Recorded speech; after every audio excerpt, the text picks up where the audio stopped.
ጤና ይስጥልኝ ውድ ሀሴ ስፖርት አድማጮች፣ በዛሬው ስፖርት መረጃችን በአውሮፓ ሊጎች የ2026-27 የውድድር ዓመት ከመጀመሩ በፊት ክለቦች አዳዲስ ተጫዋቾችን ለማስፈረም የሚያደርጉት ፉክክር ቀጥሏል። የዝውውር ዜናዎችን ጨምሮ ሌሎች አጫጭር ስፖርታዊ መረጃዎች ይዤ ቀርብ ያለው በስፋት የማስደምጣችሁናል። አብራችሁ ይቆዩ።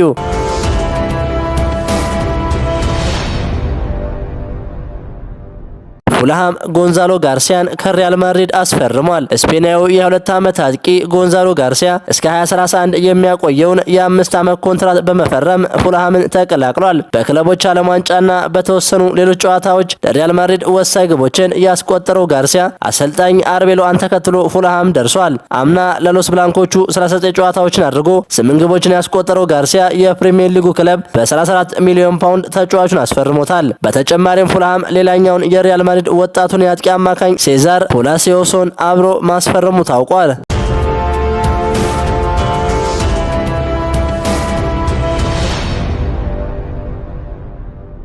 ማርክ አንድሬ ቴር ስቴገን አያክስ አምስተርዳምን ተቀላቅሏል። ጀርመናዊ የባርሴሎና ግብ ጠባቂ ማርክ አንድሬ ቴር ስቴገን ለኔዘርላንዱ ክለብ አያክስ አምስተርዳም መፈረሙን ስካይ ስፖርት ዘግቧል። ከባርሴሎና ጋር በርካታ ዋንጫዎችን ያነሳው የ34 ዓመቱ ግብ ጠባቂ በአንድ ዓመት የውሰት ውል ለአያክስ ለመጫወት ፊርማውን አኑሯል።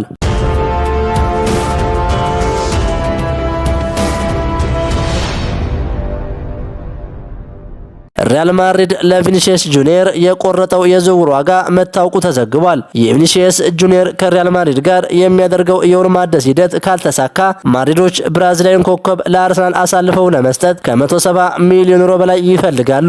አርሰናል በበኩሉ ምንም እንኳን ጠንካራ ፍላጎት ቢኖረውም ሪያል ማድሪድ ለቪኒሲየስ ጁኒየር የጠየቀውን 170 ሚሊዮን ዩሮ ለመክፈል ፈቃደኛ አይደለም። መድፈኞቹ በቪኒሲየስና በሪያል ማድሪድ መካከል የተደረገው የውል ድርድር ከተቋረጠ ከ150 ሚሊዮን ዩሮ በታች በሆነ ዋጋ ስምምነት ለማድረግ ተስፋ ያደርጋሉ ሲል ማርካ ዘግቧል።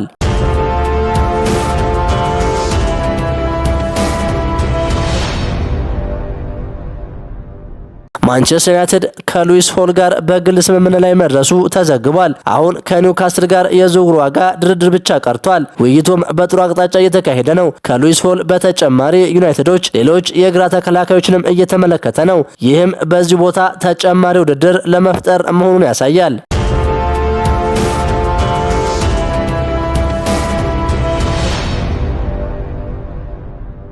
የሰሜን ለንደኑ ክለብ አርሰናል ብሩኖ ጉማሬሽን ለማስፈረም ከኒውካስትል ዩናይትድ ጋር ስምምነት ላይ ለመድረስ ይበልጥ መቃረቡን ዘ አትሌቲክ ዘግቧል። መድፈኞቹ የ28 ዓመቱን ብራዚላዊ አማካኝ ዝውውሩን ለማጠናቀቅ መቃረባቸውንና ተጫዋቹ የሕክምና ምርመራውን ለማድረግ ከኒውካስትል ፍቃድ እየጠበቀ ነው ተብሏል።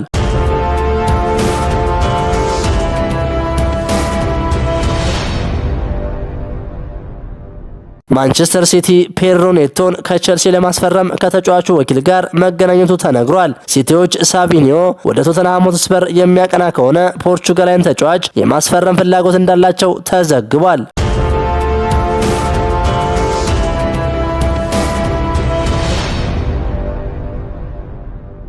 ቼልሲ የግራ መስመር ተከላካዩን ፔፕቻ ከስፔኑ ክለብ ራዮ ቫልካኖ ለማስፈረም ከጫፍ መድረሱ ተሰምቷል። የ8 ዓመቱ ተጫዋች በግል ጥቅማ ጥቅሞች ዙሪያ ከምዕራብ ለንደኑ ክለብ ጋር የተስማማ ሲሆን የሕክምና ምርመራውን በቀጣይ ቀናት ውስጥ እንደሚያደርግ ይጠበቃል። ክቡራን የሀሴ ስፖርት አድማጮች የዛሬ ስፖርት መረጃችን ይህንን ይመስል ነበር። ሀሳባችሁን በኮሜንት አጋሩኝ። ለሌሎችም ድረስ ሼር አድርጉት። ቸር ይግጠመን።